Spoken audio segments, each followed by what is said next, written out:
Okay పిల్లలు ఈరోజు మనం సంఖ్యలు కూడికలు ఉన్నాయి కదా, ఆ కూడికల గురించి ఒక పాట నేర్చుకుందామా?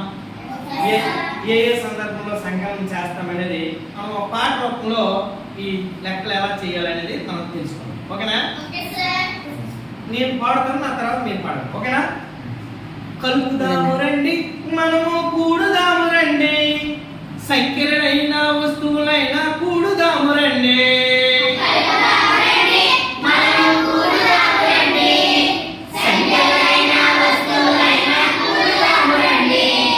నా దగ్గర ఉన్నవి నీ దగ్గర ఉన్నవి మొత్తం ఎంత అడిగితే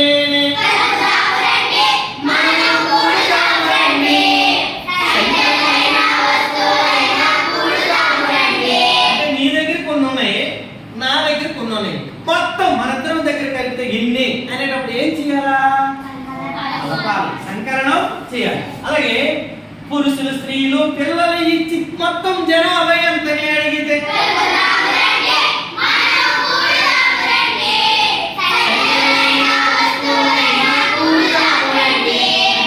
గ్రామంలో పురుషులు ఎంతమంది, స్త్రీలు ఎంతమంది, పిల్లలు ఎంతమంది, ఆ గ్రామంలో మొత్తం జనాభా ఎంతమంది అనేటప్పుడు ఏం చేయాలా? సంకలనం చేయాలి. తర్వాత రకరకాల చెట్లను ఇచ్చి మొత్తం చెట్లు ఎన్ని అడిగితే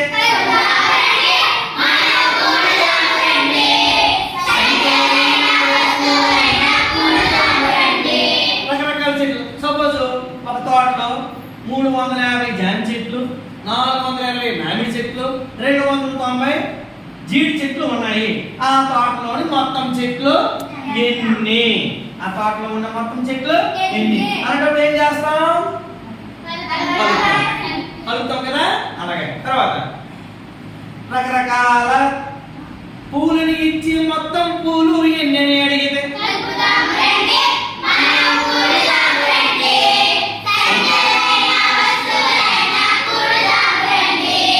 బ్యాంకులో ఒక 20,000 ఉంది దాసావు, దానికి మళ్ళీ తీసుకెళ్ళి నువ్వు ఒక 5,000 జమ చేసావు బ్యాంకులో, అప్పుడు ఏం చేయాలా? నీ దగ్గర అవునా? చెప్పండి. ఉన్న మొత్తానికి కొంత నీవు జమ చేస్తే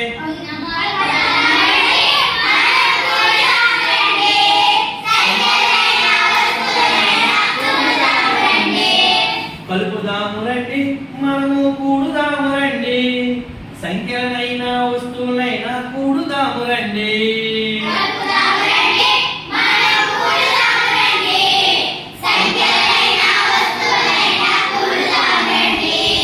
చెరువులోను చేపలు ఇచ్చి మొత్తం చేపలు ఎన్ని అడిగితే చెరువులోని చేపలు ఇచ్చి మొత్తం చేపలు ఎన్ని అడిగితే సపోజ్ చూడండి, చెరువులో 295 బంగారు చేపలు, 347 మిట్ట పిల్లలు, 595 పిత్త పిల్లలు ఉన్నాయి.